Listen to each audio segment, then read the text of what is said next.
Hey everyone, welcome back. We've been looking at AI and how it's making its way into all the software we use every day. Yeah, it's pretty wild how fast it's all happening. Totally. And today we're going to zero in on something specific, how Microsoft and Google are bringing AI features into their productivity suites. Right, like Microsoft 365 and Google Workspace, those kinds of things. Exactly. And it's interesting because Microsoft seems to have had a bit of a stumble with their AI pricing strategy, while Google is like full steam ahead, making AI a core part of their whole thing. Yeah, their approaches are really different, and I think it says a lot about how each company views, the role of AI in the future of work. Okay, so let's start with Microsoft. So they initially launched this thing called Copilot Pro, which was like this set of AI features for all their Microsoft 365 apps, Word, Excel, PowerPoint, you name it. Right, it was like their big AI push. Yeah, but here's the thing. They offered it as a separate add-on for 20 bucks a month. So on top of whatever people were already paying for their Microsoft 365 subscription. Exactly, and apparently that did not go over well. Oh, really? So what happened? Well, they just announced that they're scrapping that whole separate subscription thing, and they're bundling Copilot Pro into all their standard Microsoft 365 plans. Wow, that's a pretty big change of plans. Yeah. What do you think that says about, people's willingness to pay extra for AI features? Yeah, it's kind of a fascinating turn of events, right? It makes me wonder if they just totally misjudged how people view AI. Like, is it a nice to have extra? Or is it becoming something people expect as part of the basic package? I think you're onto something there. It's possible that people just aren't ready to shell out an extra 20 bucks a month on top of what they're already paying. Especially when they might not even be sure how much they'll actually use those AI features. Right. It's like, is it worth the extra cost if I'm not even sure how it's going to fit into my workflow? Exactly. And this move by Microsoft kind of suggests that they're starting to realize that AI is maybe less of a premium feature and more of a core expectation. Yeah, like it's becoming the new normal. Right. And if that's the case, then, it makes sense to just include it in the standard package rather than trying to nickel and dime people for it. It'll be interesting to see if other companies follow suit. Do you think this could be the start of a trend where AI features become standard across the board? It's definitely possible. Microsoft is a pretty big player in the software world, so their decisions tend to have ripple effects.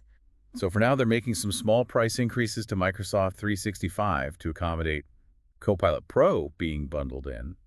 Oh, and they're also including their Microsoft Designer app in there too. Okay, so not a huge price hike, but still you are getting more for your money, I guess. Right. But there's another catch. This change is currently only happening in a handful of regions: Australia, New Zealand, Malaysia, Singapore, Taiwan, and Thailand. Huh, that's interesting. Why do you think they're testing it out in those specific markets first? I don't know. What do you think? Well, maybe they see those regions as like early adopters of technology. Maybe they tend to be more open to trying out new things. That's a good point. Or maybe it's just that those markets offer a good mix of different user demographics. So it's like hmm a good testing ground to see how different types of people respond to the changes. Yeah, that makes sense. Gather some data before they roll it out globally. All right, so Microsoft is kind of adjusting their approach, but Google is going in a completely different direction.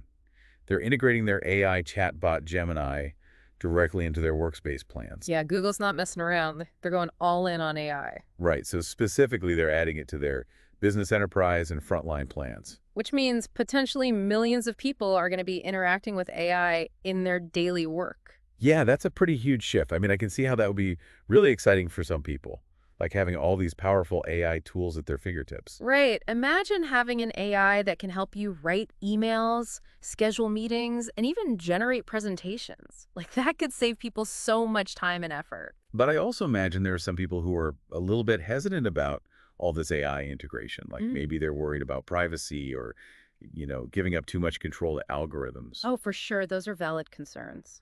People are right to be thinking about those things. Yeah, and it'll be interesting to see how Google addresses those concerns as they roll out Gemini more widely. Well, they have said that they won't be using data or user prompts from Gemini to train the AI. Oh, so that's good to know. Like they're trying to keep things separate. Right, and they're also giving administrators control over how Gemini-related data is stored. So there are some safeguards in place. Okay, so they are at least aware of the privacy concerns and they're taking some steps to address them. Yeah, and on top of that, they're also boosting the security of workspace overall. How so? Well, they're adding SOC 123 and ISO 27701 certifications for Gemini. And for those of you who don't speak tech jargon, SOC and ISO certifications are basically internationally recognized standards for data security and management. So this means that Google has to meet certain requirements to show that they're handling data responsibly. Exactly. They have to prove that they're taking security seriously. Okay, so they're upping their security game and they're being transparent about data privacy. That's a good start. And they're also introducing this new tool called Security Advisor, which is supposed to give IT administrators more visibility and control over everything. So they're giving IT folks more tools to manage security and privacy. Right. It's like they're trying to address those concerns head on, which I think is a smart move. Yeah, it seems like they're really trying to build trust with their users. Yeah, they know that people need to feel confident and secure if they're going to embrace all this AI stuff. So we're seeing two very different approaches here, right?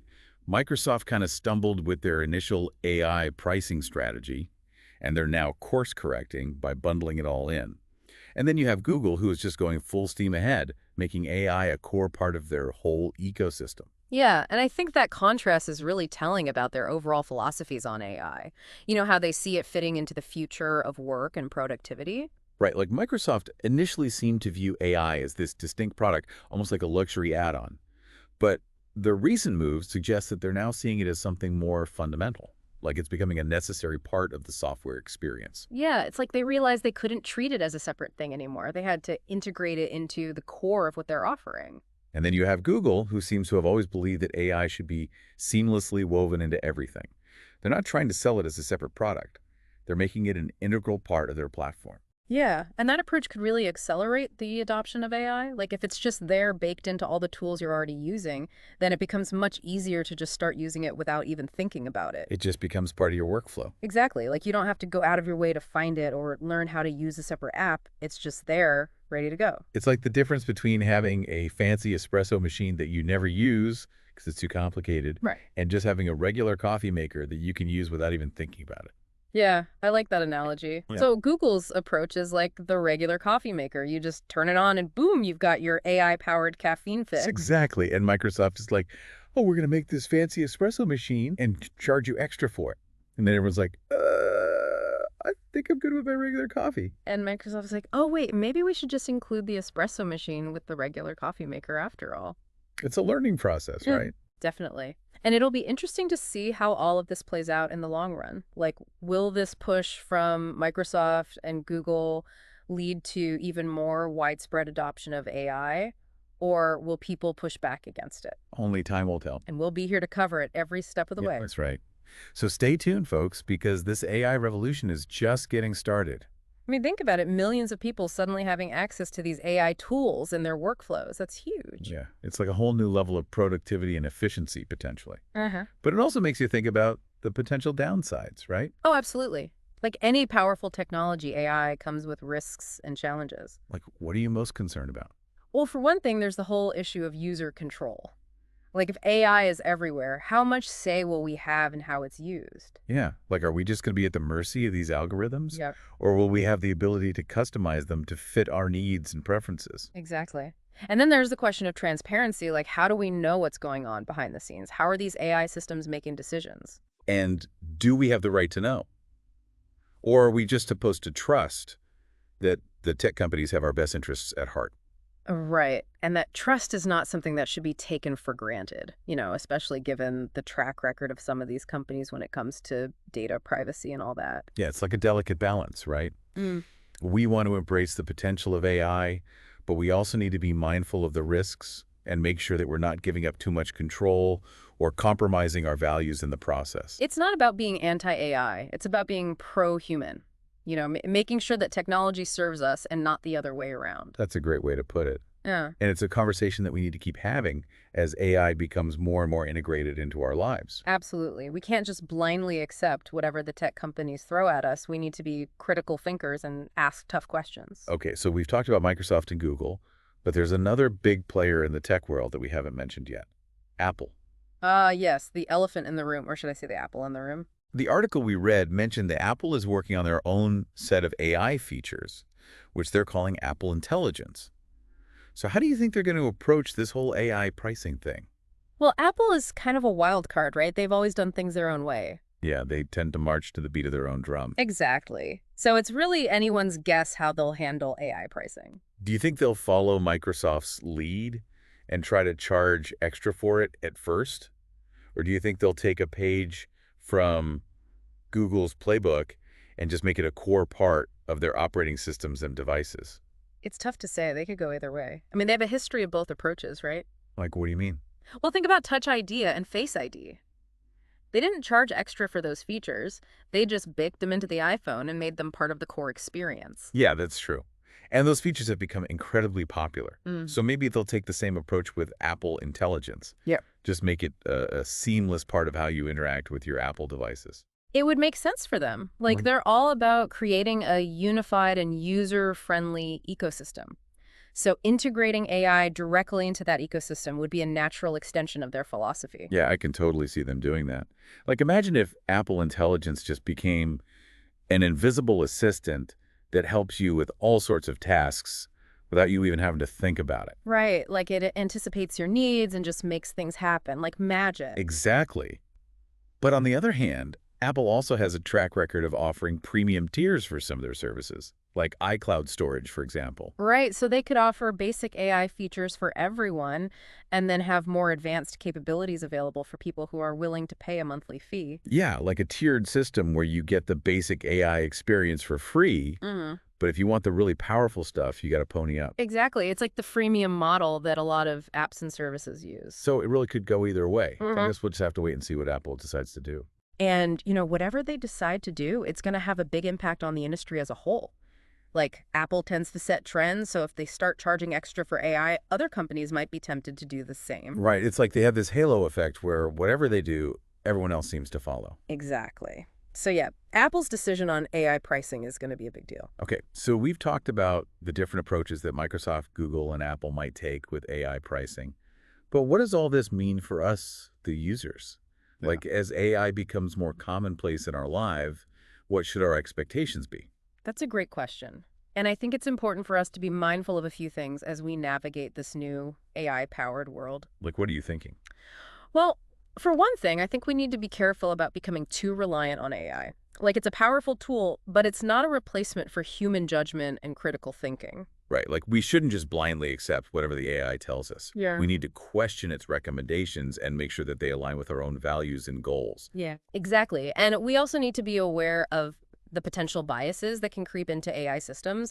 AI is only as good as the data it's trained on, and if that data is biased, then the AI will be biased too. Yeah, that's a really important point. Like, we can't just assume that AI is objective and neutral. Yeah. We need to be critical of the sources of its information and the assumptions that are baked into its algorithms. And we also need to think about the ethical implications of AI. Like, how is it going to affect our jobs, our privacy, our relationships with each other? Yeah, these are big questions and there are no easy answers. But that's why it's so important for us to have these conversations and to really think critically about how we want AI to shape our lives. We can't just let the tech companies dictate the future of AI. Yeah. We need to be active participants in shaping that future. Exactly. And that means being informed, asking questions, and advocating for the kind of AI that we want to see in the world. Okay, so as we wrap up this part of our deep dive on AI pricing and adoption, what's the one key takeaway that you want our listeners to remember? I think the most important thing is to be an informed and engaged consumer of AI. Don't just passively accept whatever the tech companies are offering. Be critical. Think about the implications and make your voice heard. So like as you're going about your day and you see these AI-powered tools popping up everywhere, just take a minute to think about it. Yeah, don't just blindly click accept on all the terms and conditions without even reading them. Right, actually read the fine print, see what data they're collecting, how they're using it, all that stuff. It's worth taking the time to understand how these things work. And think about, what role you want AI to play in your life. Do you want to just go all in and embrace it fully? Or are you a little more cautious, maybe a little skeptical? Yeah, and what are your non-negotiables when it comes to ethics and values in AI development? Right, like what are the lines you're not willing to cross? Exactly. Like, are you okay with AI being used to make decisions that affect your life? Or are you more comfortable with it being used for more mundane tasks? It's a really personal decision and there's no right or wrong answer. The important thing is to be aware of the choices that are being made and to make your own choices consciously. Don't just let the tech companies decide for you.